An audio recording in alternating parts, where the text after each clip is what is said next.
My sister Olivia stood at the head of the long rented table, tears streaming down her face in that perfect, glistening way she'd practiced since we were teenagers, and pointed a trembling finger at me. Just admit you took it, Maya. Everyone here knows what you're capable of. 23 relatives turned to stare at me, their forks frozen halfway to their mouths, their faces already arranged into the verdict they'd been fed for 2 weeks. My mother was dabbing her eyes. My father wouldn't look at me. And Olivia, trembling with manufactured grief, had just delivered the line she'd been rehearsing in the mirror. I had been told that if I didn't apologize tonight, in front of every single person we shared blood with, I would be cut off from the family forever. What none of them knew was that for the last 14 days, I had been recording every phone call, every conversation, every whispered threat. And the audio file sitting on my phone right now contained Olivia's own voice admitting exactly where she'd hidden the necklace and exactly why she'd framed me. Welcome back to Reddit Drama Stories, where sometimes the quietest person in the room is the one holding all the evidence.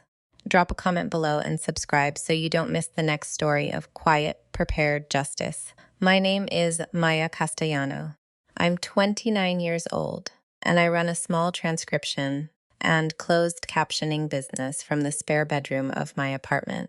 I spend my days listening to other people's words, court depositions, corporate meetings, podcast interviews, and turning them into clean, searchable text. I type 110 words a minute. I never miss a syllable, and I've developed a near pathological habit of documenting everything. That habit, the one my family used to mock as Maya's little obsession, is the only thing that saved me when my own sister decided to destroy my reputation to settle a score that existed only in her head. Our grandmother, Celia Castellano, was the matriarch of the family in every sense that mattered. She'd come to this country at 19 with a sewing machine and a vocabulary of about 200 English words, and by the time she died at 81, she'd built a tailoring business that had dressed 3 mayors and a governor. She was sharp, funny, and utterly immune to flattery. She saw people clearly, and what she saw in our family was a rift that had been widening since Olivia and I were children. Olivia was the golden child, beautiful, charismatic, the one who knew how to work a room. I was the quiet one, the one who sat with Grandma Celia while she hemmed dresses and told stories about the old neighborhood. I didn't perform love, I just showed up. 2 years ago, when Grandma Celia's health began to fail, I was the one who drove her to every appointment. I was the one who sat with her during chemo, who learned how to make her mother's soup recipe, who slept on a cot in her living room during the last 6 weeks of her life so she wouldn't die alone. Olivia visited twice. Both times she spent most of the visit on her phone in the other room, and both times she left with something, a bracelet the first time, a pair of earrings the second, that Grandma had given her just to make her feel included. I didn't resent it. I was too tired to resent anything. A week before she died, Grandma Celia called me to her bedside. Her voice was thin but steady. She pressed something into my palm, a gold locket on a delicate chain, the one she'd worn every day since her own mother had given it to her in 1952. Inside was a tiny photograph of her parents on their wedding day. "This is for you, Maya," she said. "Not because you're the oldest, not because you're the favorite, but because you're the one who stayed. You're the one who will keep it safe. Don't let anyone take it from you. And don't let anyone make you feel guilty for having it." I promised her I wouldn't. She died 6 days later, holding my hand. At the funeral, Olivia asked about the locket. She'd noticed it wasn't among the jewelry Grandma had left in the box for the family to divide. I told her the truth, that Grandma had given it to me personally. Olivia's face did something complicated, a flicker of hurt that hardened into something colder, and then she smiled and said, "Of course she did. You were always her little shadow." I thought that was the end of it. I was wrong. The locket lived in a small velvet pouch in my dresser drawer. I wore it on special occasions, Grandma's birthday, the anniversary of her passing, but mostly I kept it safe, exactly as I'd promised. Until 3 weeks ago when I came home from a grocery run and found my apartment door unlocked. Nothing else was missing. Not my laptop, not the envelope of emergency cash in my sock drawer, not the small jewelry box on my dresser, only the velvet pouch, only the locket. I searched every inch of that apartment twice. I called my landlord. I even filed a police report, though the officer who took it looked at me with the vague sympathy of someone who knew a stolen heirloom was almost impossible to recover. I felt sick. I had failed my grandmother. 2 days later, my mother called. Her voice was strange, tight and formal, the way it got when she was about to deliver news she'd already decided was my fault. Maya, Olivia told us what happened, about the locket. I started to explain that I'd been searching for it, that I'd filed a report, and my mother cut me off. Olivia says you sold it. She says you've been struggling financially, and you sold Grandma's locket to cover your rent. The words didn't make sense. I sat down on my bed, the phone pressed to my ear, and said, "That's insane. Why would I sell the locket? I loved that locket. Grandma gave it to me. I would never." Olivia has proof, my mother said, and her voice had that finality I'd heard 1,000 times growing up. The finality that meant the decision had been made, the jury had convened, and my role was to accept the verdict. She has a screenshot of a listing on one of those vintage jewelry sites. The description matches the locket exactly. The seller's location is your city. She showed it to us, Maya. What are we supposed to think? I asked her to send me the screenshot. She did. It was a listing on a site called Estate Gems, posted 3 days before my apartment was broken into. The photo showed a gold locket that looked like mine, with a description that was vague enough to fit a dozen similar pieces. The seller's username was a string of random characters. The location said Midwest, United States. That was it. That was the proof. I called the site's customer service and spent 2 hours on hold trying to get information about the seller. I was told that for privacy reasons, they couldn't disclose anything without a subpoena. I called the police officer who'd taken my report and asked if he could investigate the listing. He said he'd look into it with the enthusiasm of someone who had 3 dozen active burglary cases and no time for a missing necklace. I was trapped. My family believed Olivia, and I had no way to prove my innocence. The locket was gone, and my reputation was going with it. And then the real gaslighting began. If you've ever been accused of something you didn't do by the people who should have defended you, you know how disorienting it is. And if you haven't subscribed yet, now's a really good time to hit that button, because what happened next changed everything. My mother started calling me every day. Not to ask how I was doing, not to offer support, but to pressure me. Maya, just admit what you did. We can work through this as a family. Olivia is heartbroken. She says she can't sleep knowing that Grandma's locket is in the hands of some stranger. If you sold it, just tell us. We'll figure out a way to get it back. Every call followed the same script. Concern dressed up as accusation. Love weaponized into guilt. I told her over and over that I hadn't sold the locket, that I didn't know where it was, that someone had broken into my apartment. She didn't believe me, or maybe she did, and it was easier not to. My father was worse. He didn't call me directly. He sent texts, short, clipped messages that landed like small stones. Your mother is crying again. Olivia says you won't even talk to her. This is breaking the family apart, Maya. I wanted to scream at him that the family was being broken apart by a lie. But I knew from years of experience that my father didn't respond to arguments. He responded to pressure, and the pressure was all coming from Olivia. Then my Aunt Patricia got involved. She was my mother's older sister and the self-appointed guardian of family harmony. She called me on a Thursday evening and didn't bother with pleasantries.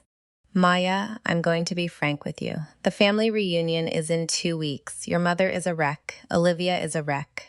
Everyone is walking on eggshells. We need this resolved before we all get together, or the whole event is going to be ruined. I'm asking you, for the sake of the family, to do the mature thing. Apologize to Olivia in front of everyone. She needs to hear it publicly, and so does the rest of the family. If you don't, I don't see how we can move forward with you in our lives. The ultimatum was delivered with such calm, reasonable cruelty that I almost admired the craftsmanship. Apologize for something I didn't do in front of 24 relatives, or be excommunicated. Those were my options. I told Aunt Patricia I'd think about it. She said, "Don't think too long." Olivia's patience is wearing thin, as if Olivia were the wronged party, as if I were the one who needed to be forgiven. That night, I sat in my apartment and cried for the first time since Grandma died. Not because I believed I'd done anything wrong, but because I was being asked to choose between my integrity and my family, and the family was making it very clear which one they valued less. I thought about Grandma Celia, about her voice in that hospital room, about the weight of the locket in my palm. Don't let anyone take it from you. They had already taken the locket. Now they were trying to take my dignity. I wasn't going to let them have both. The next morning, I did the thing that my profession had trained me to do. I started recording. I downloaded a call recording app, the same one I used for client interviews, with automatic backup to the cloud, and I configured it to capture every incoming and outgoing call.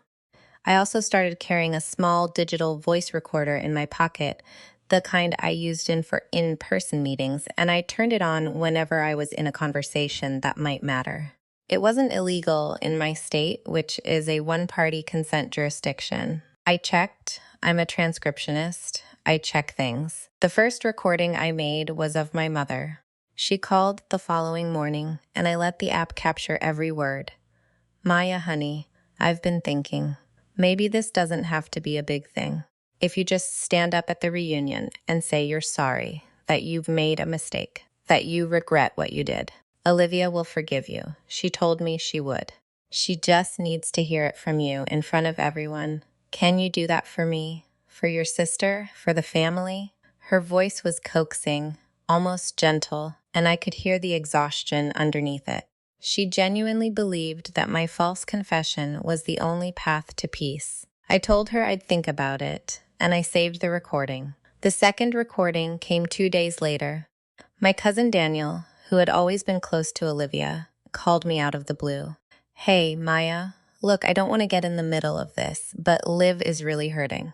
She showed me that listing, and honestly, it looks pretty damning. "I'm not saying you did it, but if you did, just own up to it.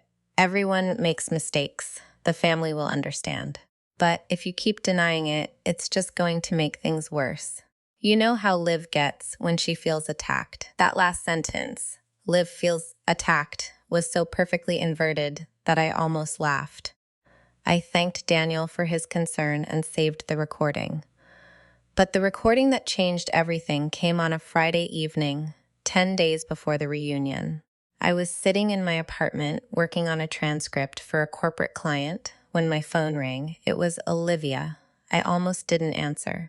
She and I hadn't spoken directly since the accusation. All communication had been filtered through my mother, but something in my gut told me to pick up. I hit the answer button, and the recording app kicked in automatically. Maya. Her voice was different than the tearful, wounded tone she'd been using with the family. It was lighter, almost breezy. "I just wanted to check in. Mom says you're going to apologize at the reunion. Is that true?" I kept my voice neutral. "I haven't decided yet, Liv." "Well, you should. Honestly, it's the best thing for everyone. I mean, the whole family thinks you did it. If you don't apologize, you're basically admitting you're too stubborn to care about us. And if you do apologize, we can all move on. I'll even help you save Faye. I'll say, 'I forgive you.' It'll be this big emotional moment. Everyone will cry. It'll be beautiful." There was something in her tone, a performative generosity, like she was describing the plot of a movie she'd already written. I said, "Liv, can I ask you something? Do you actually believe I sold the locket?" A pause. And then she laughed. It was a small, private laugh, the kind of sound you make when you're letting someone in on a joke. "Honestly, Maya, I don't care if you sold it or not. The point is, everyone believes you did, and after the reunion, it won't matter what the truth is. You'll have apologized in front of the whole family. You'll be the one who stole from Grandma and got caught, and I'll be the one who forgave you. That's the story they'll remember." My heart was pounding so hard I could hear it in my ears. I kept my voice steady. "So this isn't about the locket at all. It's about making me look guilty. It's about correcting a mistake, Olivia said, and her voice lost its breeziness and became something sharper. Grandma should have given that locket to me. I am the eldest. I'm the one who carries the family name. You were just the one who happened to be there when she was dying. You didn't earn it, Maya. You just outlasted her. And now everyone's going to see you for what you really are. The selfish one who thought she could take something that wasn't hers. So yes, apologize or don't. It doesn't matter. Either way, you lose. Then she said the line, the one I would replay 100 times in the days that followed. You've always thought you were better than us, Maya. It's time you learned your place. The call ended. I sat there in my apartment, the recorder still running, the file saved automatically to my cloud storage. I had it. I had her voice, clear as a bell, admitting that the accusation wasn't about the locket. It was about jealousy and resentment, and a score she'd been keeping since we were children. She hadn't admitted to taking the locket herself, not yet, but she had admitted that she didn't care about the truth. And that was enough to start. I spent the next week collecting more evidence. I called the vintage jewelry site again, this time with the recorded conversation in my back pocket, and asked if they could confirm whether the listing had been posted from an IP address in my city. They couldn't give me that information without a subpoena, but the customer service rep did confirm something else. The listing had been taken down by the seller 2 days after it was posted, and the item had never actually sold. If it was a real sale, the rep said, there would be a transaction record. There isn't one. It looks like the seller just deleted the listing. I asked if they could tell me when the account was created. The rep hesitated, then said, the account was created 3 days before the listing went up, and it hasn't been used since. A throwaway account. A single listing. No sale. The whole thing was a stage prop. I also called my landlord and asked if anyone had reported a break-in or a suspicious person in the building around the time my apartment was entered. He said no, but he did mention that the building's hallway camera had been malfunctioning that week. It happens sometimes, he said. The wiring in this place is ancient. I didn't find that suspicious on its own, but combined with everything else, it felt like another piece of a pattern I was only beginning to see. Then, 4 days before the reunion, I got the final piece. I was at my parents' house, picking up a box of old photos my mother had promised me, when I excused myself to use the bathroom. On the way back, I passed Olivia's old bedroom, now a guest room, but still filled with her things. The door was ajar. I don't know what made me stop. Maybe it was the glimpse of something gold on the dresser, half hidden behind a jewelry box. I pushed the door open a little wider, and there it was, the locket. My grandmother's locket sitting in a small porcelain dish on Olivia's dresser, as if it had been there all along. I didn't touch it. I didn't take it. I pulled out my phone, snapped a photo, and slipped out of the room before anyone saw me. The locket had never been sold. It had never been listed. Olivia had created a fake listing to frame me, and she had hidden the locket in her own bedroom, waiting for the right moment to produce it, probably after my public apology, when she could play the gracious sister who'd found the missing heirloom and was willing to forgive. The whole thing was a performance, and I had a front row seat. I drove home that night with the photo on my phone and the recording of Olivia's voice echoing in my head. I had everything I needed. Now I just had to decide how to use it. I could have gone to my parents privately, shown them the evidence, and demanded they set the record straight. But I knew my family. A private confrontation would be spun, minimized, swept under the rug. Olivia would cry, my mother would plead for unity, and my father would tell everyone to just move on. The lie would survive, weakened but intact. No. If I was going to clear my name, I needed to do it on the same stage where they'd planned to destroy it. I needed witnesses. I needed the whole family to hear the truth at the same time, in the same room, with no opportunity for spin. I decided to go to the reunion.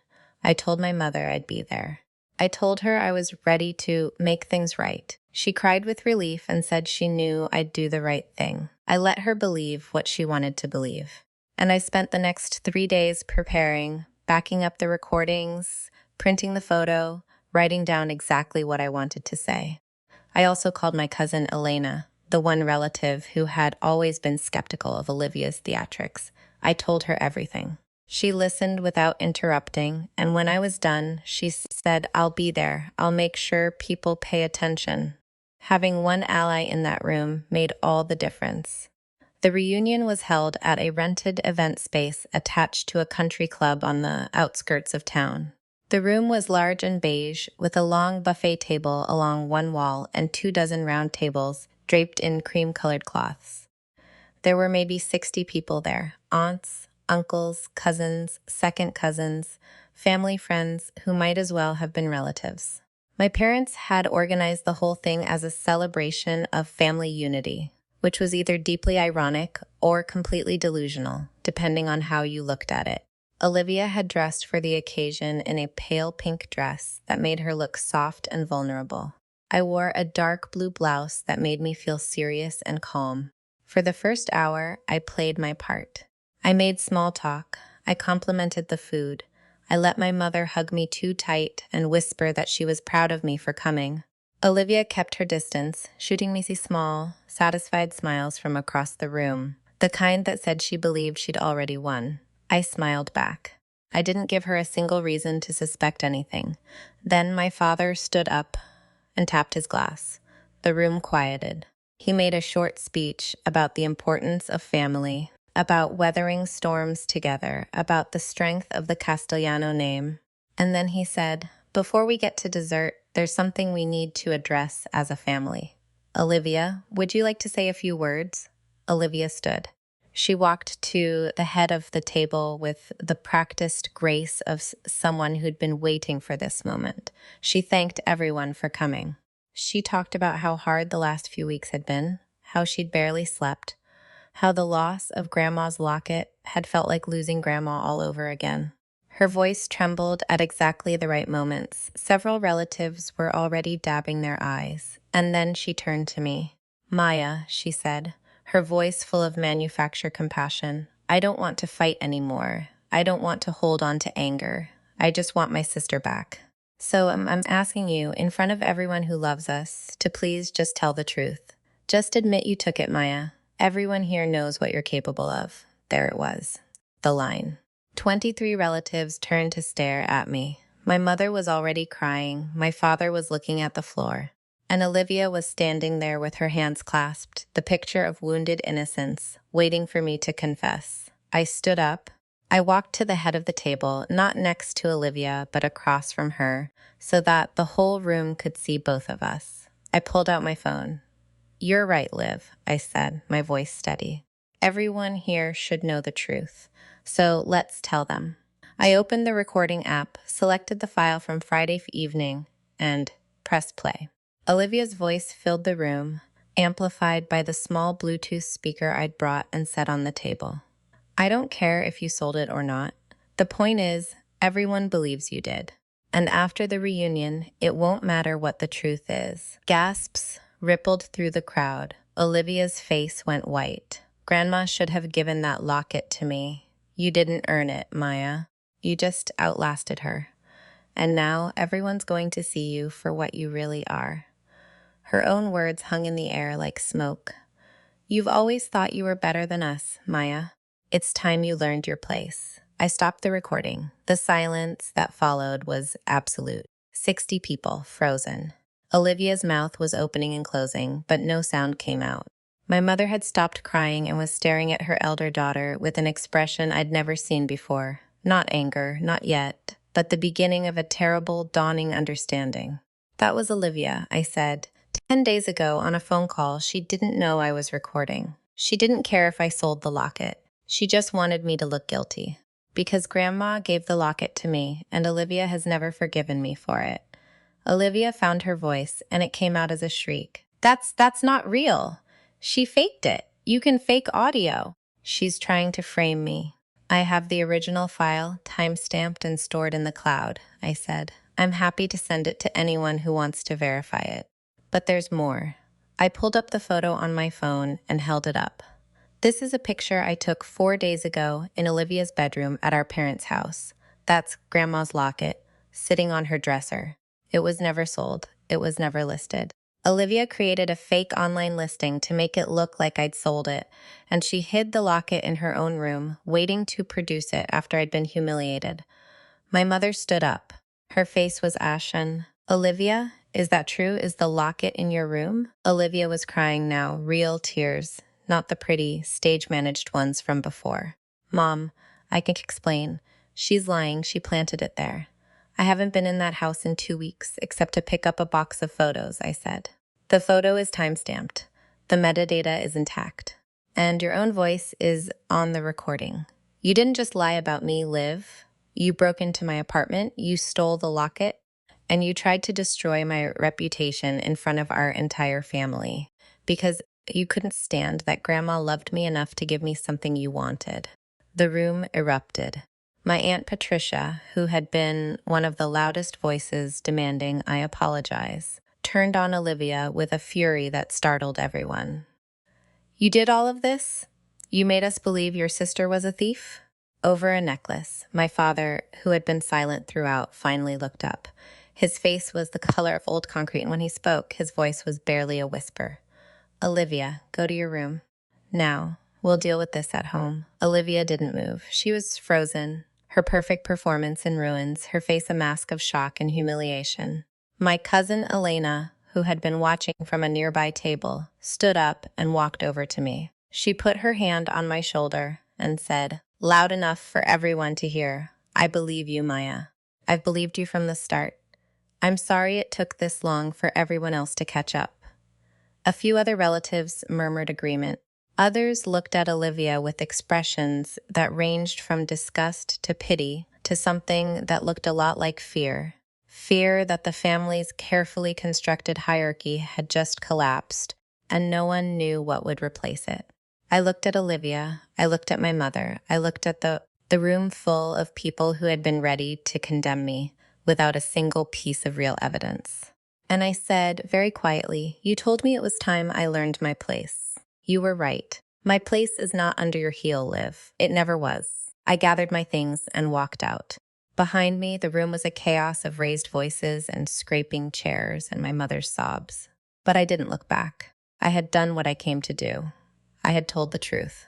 And for the first time in weeks, the weight on my chest started to lift. In the days that followed, the family fractured along lines that had been there for years but had never been acknowledged.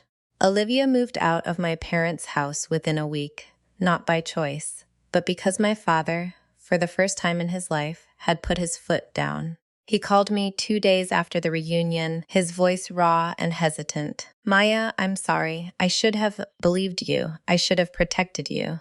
I didn't, and I don't know how to fix that, but I want to try. I told him I appreciated the words, and I meant it, but I also told him that rebuilding trust would take time. He said he understood.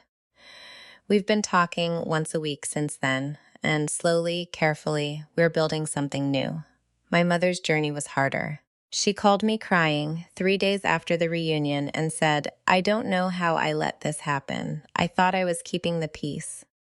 I didn't realize I was sacrificing you to do it. I told her that I loved her, but that love didn't mean pretending the last few weeks hadn't happened. She's been in therapy since then, individually and with me when I'm willing.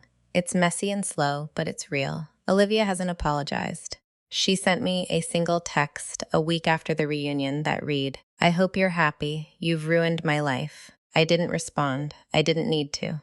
The locket is back in my possession. My mother retrieved it from Olivia's room and mailed it to me, with a note that said only, this belongs to you. I wear it now, and every time I feel its weight against my collarbone, I think about my grandmother's voice, telling me not to let anyone take it from me. I kept my promise. Not just about the locket, about myself. The family is different now. Smaller in some ways.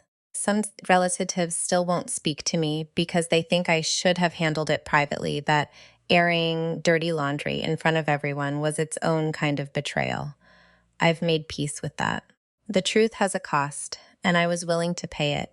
Others have reached out to apologize, to say they should have known better. My cousin Elena and I are closer than ever. And I still run my transcription business, still listen to other people's words all day, Still document everything. Some habits are worth keeping. One locket that was never really lost.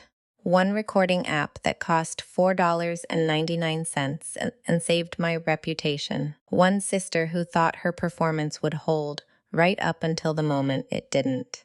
And a room full of people who learned, all at once, that the quiet one had been keeping the receipts. If you've ever been accused of something you didn't do by the people who should have defended you, you know how lonely that feels. But you also know that the truth, when you protect it long enough, doesn't need to shout. It just needs a microphone. Tell me in the comments, what's something you wish you had recorded? I read every single one, and I'd love to hear your story. If this video meant something to you, share it with someone who needs to hear it tonight. Subscribe to Reddit Drama Stories, and I'll see you in the next one.